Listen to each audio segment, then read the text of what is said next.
My name is Hannah. I'm 30 years old and I'm both the chef and the owner of a high-end steakhouse. Both of my parents were steak chefs and I grew up watching them serve amazing steaks that made their customers incredibly happy. Inspired by my parents, I decided to follow in their culinary footsteps. After years of hard work, I finally achieved my dream of becoming a steakhouse chef. And even better, 3 years ago, I opened my own high-end steakhouse. And not to brag, but our steakhouse is top-notch. Not just in terms of the steaks and wine, but the ambience as well. The skills my parents ingrained in me, like how to cut and cook the meat, have made the restaurant extremely popular. We're usually packed with a long line of people waiting to get in. It feels so rewarding to see everyone eating so happily. The smiles on the faces of our satisfied customers, seen from the kitchen and across the counter, energize me through my busy days as the chef and the owner of this popular steakhouse. But lately, something has been troubling me so much that even those smiles can't lift my spirits. One day, while I was hurriedly cooking steaks in our bustling restaurant, boss, Kimberly, my friend since culinary school who also works here, hesitantly called out to me. I looked where Kimberly was pointing and saw a woman in her late 60s along with a man and a woman in her late 30s, all chomping down on their steaks while rattling off pretentious food commentary. Those jerks are making a mess while acting like know-it-alls again. Matthew, another friend from culinary school who was cooking steaks next to me and also Kimberly's brother, clenched his teeth in anger. That's right. They aren't first-timers at this restaurant. They have been here more than once or twice. They were my husband Kevin's mother Amanda and his brother and sister. If they were just making a mess while spouting off food trivia, that would be one thing, but I'm stuffed, let's go. Right after finishing their meals, my mother-in-law, brother-in-law, and sister-in-law brazenly tried to leave without even paying. Hey, wait a minute, where do you think you're going? Matthew dashed out of the kitchen to catch up with my in-laws. What? We're just leaving because we finished eating. Did you all leave last time without paying too? We have told you before, haven't we? This place belongs to our son's wife, so we eat for free all we want. Hearing the shameless statement from my mother-in-law, the atmosphere amongst the other customers started to change. I sighed internally. Not this again. The heated exchange between Matthew and mother-in-law continued. Do you really think you can get away with this? We have other paying customers too. Don't confuse them. Pay your bill this time, please. Are you kidding? This is my son's wife's restaurant. We can do whatever we want. Don't act so entitled in our restaurant. The argument escalated into a shouting match. Matthew, myself, Kimberly, and even some customers tried to intervene. In the end, mother-in-law left in a huff without paying, taking her son and daughter-in-law with her. Right, this is the issue that's been driving me up the wall lately. My mother-in-law thinks it's okay to bring her family and friends to my restaurant just because I'm married to her son. They eat all they want and then leave without paying the bill. Can you believe that this time, they even did a dine and dash right in front of other customers? What's worse, since the day of this incident, customer traffic has started to decline a bit. At this rate, the restaurant I worked so hard to build is in jeopardy. After 2 months of racking my brain about what to do, I got a call from my mother-in-law. Hello? Hannah, reserve a table for 20 people tonight. What? Caught off guard, my head went blank. My relatives are visiting from the countryside. You'll be free, right? Reserve the entire place. Wait a minute, I can't just... Before I could finish my sentence, my mother-in-law hung up the phone with a dismissive laugh. As if it wasn't bad enough that they have repeatedly dined and dashed on us, now they have caused a scene and worsened our already shaky business. But I can't ignore a reservation no matter how it comes in. So I briefed Matthew, Kimberly, and the rest of the staff on the situation. We prepared for the reservation and I even contacted a certain individual. And that night, mother-in-law nonchalantly showed up at the restaurant bringing along not just brother-in-law and sister-in-law but also a group of 17 other people who appeared to be relatives. As we served them the prepared feast, including steak, we kept a watchful eye on mother-in-law. Then one of the relatives asked her nervously, "Is it okay to eat at such an upscale place?" "Of course, darling. Why worry? We're family, so it's all you can eat, right?" Mother-in-law called out to me in the kitchen without a hint of shame. "Wait a minute, that's not quite..." "See? Just eat up and don't worry about it. If I was gonna pay for food, I would go to a place with a real chef.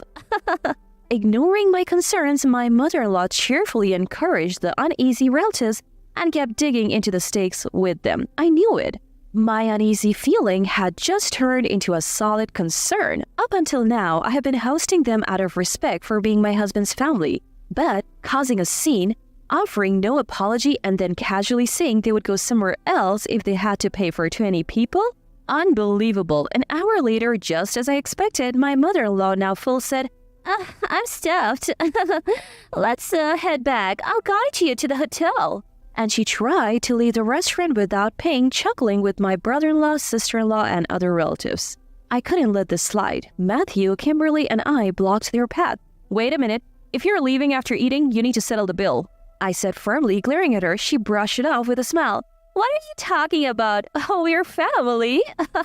And your point is? You think that's some magic phrase? Normally you pay for what you eat no matter where you are.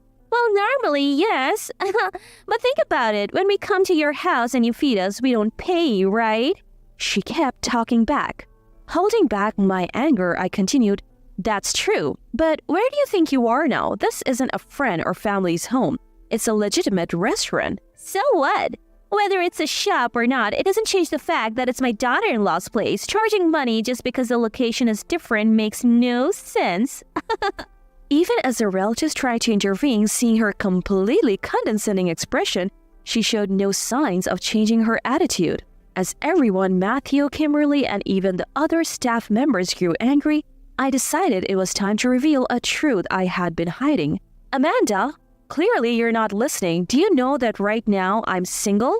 At this, mother-in-law's laughter stopped and her face formed 3 circles, one with her eyes and one with her mouth. Brother-in-law, sister-in-law, and the relatives did the same.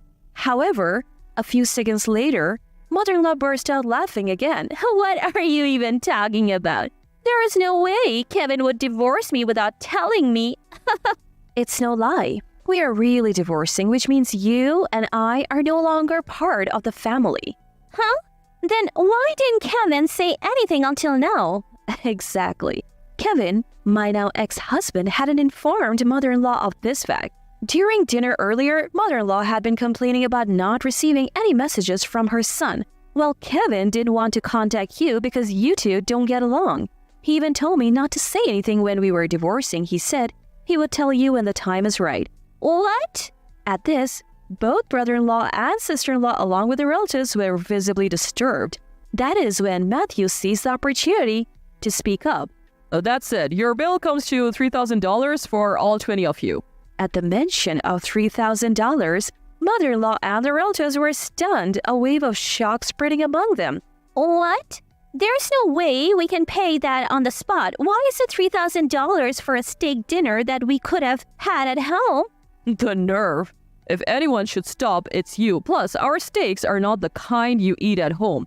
We source the meat every morning and maintain it at the right temperature. $3,000 for that? The mother-in-law tried to laugh it off with a malicious smile, but the relatives gave her awkward glances in return. Increasingly exasperated with my ex-mother-in-law, Matthew, followed by Kimberly, finally speaks up. As the manager said, we are a steakhouse. We don't offer all-you-can-eat or drink specials. Plus, our prices per item aren't cheap. Right. If you're going to stuff your face like that, it's obvious the bill would come to $3,000. Hearing both of them, the relatives turned on mother-in-law with a unified aggressive stance. What's going on here? You said something different earlier. You told us you settled things with the manager, so we didn't need to bring any money. I only brought enough for transportation to the hotel, one mumbled among other complaints. Faced with their collective ire, mother-in-law panicked. Then she inexplicably grew angry at my anger. How dare you shame me in front of all these relatives? Should I sue you for defamation? Be my guest, but before that, we will report you for dine and dashing, and we will also discuss your prior offenses as fraudulent consumer behavior. What did you just say? Confused and increasingly confrontational in response to my anger, my mother-in-law is hastily stopped by relatives, but she breaks away from them and becomes even more aggressive towards me. What have you done to our precious eldest son, Kevin? There must be a major reason for him wanting a divorce. Why are you assuming I am at fault? Kevin is perfect. He's good at his job and handles household chores. I can't forgive this. You're paying the bill as alimony. This ludicrous claim left not just me but also the restaurant staff dumbfounded. What nonsense is this middle-aged woman spouting? She probably doesn't want to admit she's wrong, so embarrassing considering she's older than us. Matthew and Kimberly chimed in. I sensed something about mother-in-law's feudal resistance.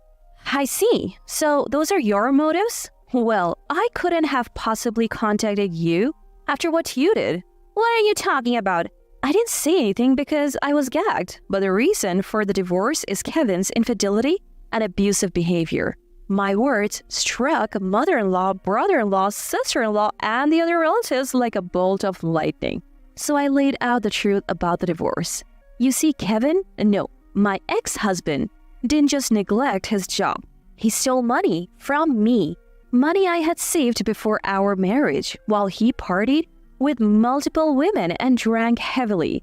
On top of that, he was emotionally abusive toward me.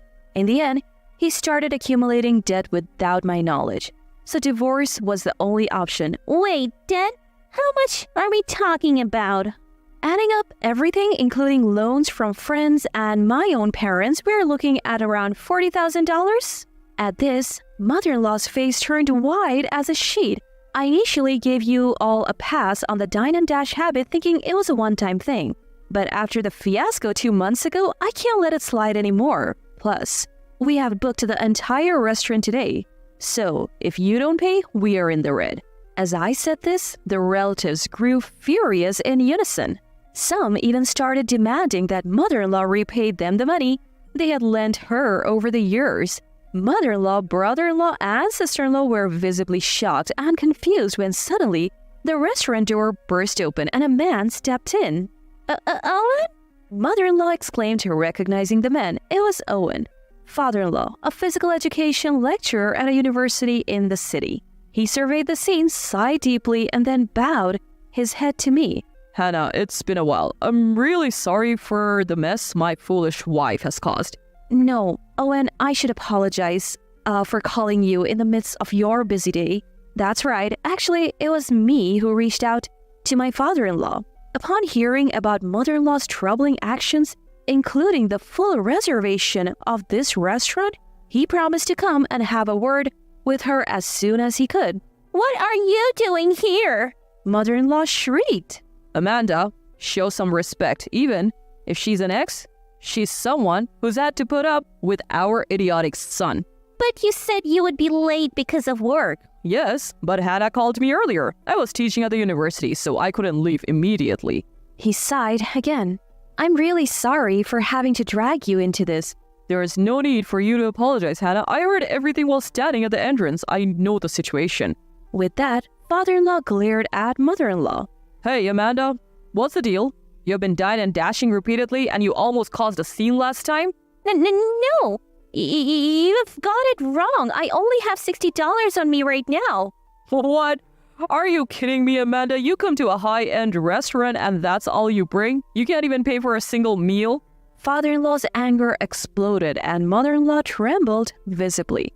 After letting out a big sigh to contain his anger, father-in-law continued. As I said earlier, I heard what happened at the entrance. Not just Kevin, but you too, Amanda.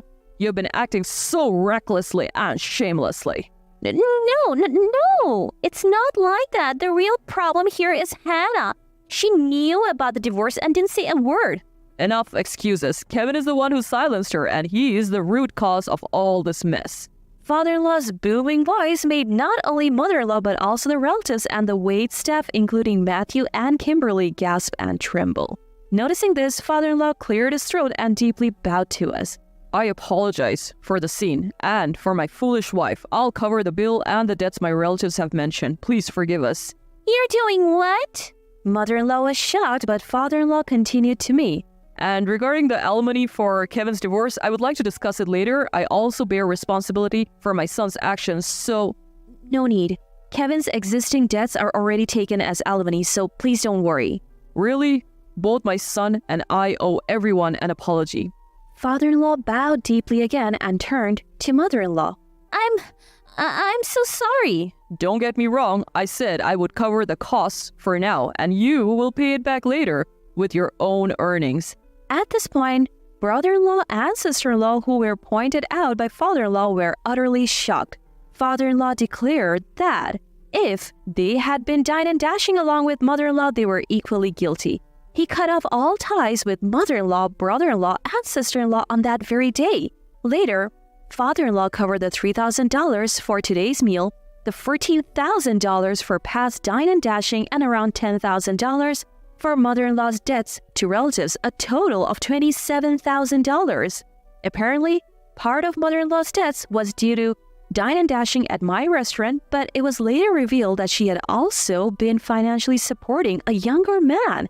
Upon discovering this, father-in-law was furious beyond words, and the situation with mother-in-law became so irreparable that they divorced. Additionally, he cut ties with brother-in-law and sister-in-law as well. And so, the ousted trio, mother-in-law, brother-in-law, and sister-in-law, moved into a cheap apartment in the city. They're juggling part-time jobs to pay off their debts and working from dawn till dusk. Mind you, all of them are struggling. Mother-in-law, who has always been a housewife, along with brother-in-law and sister-in-law who relied solely on father-in-law's income despite having college degrees, are all finding it hard to adapt to their first jobs. They're getting yelled at by younger bosses and colleagues almost every day. On the flip side, things are looking up for me, including this recent episode. Relatives and friends who used to come with mother-in-law are now visiting on their own, and guess what? They're actually paying for their meals. They're genuinely thrilled with the high quality of the food and service. So as much as I thank mother-in-law for this one silver lining, the smiles of these satisfied customers keep me, Matthew, Kimberly, and the rest of the staff going strong.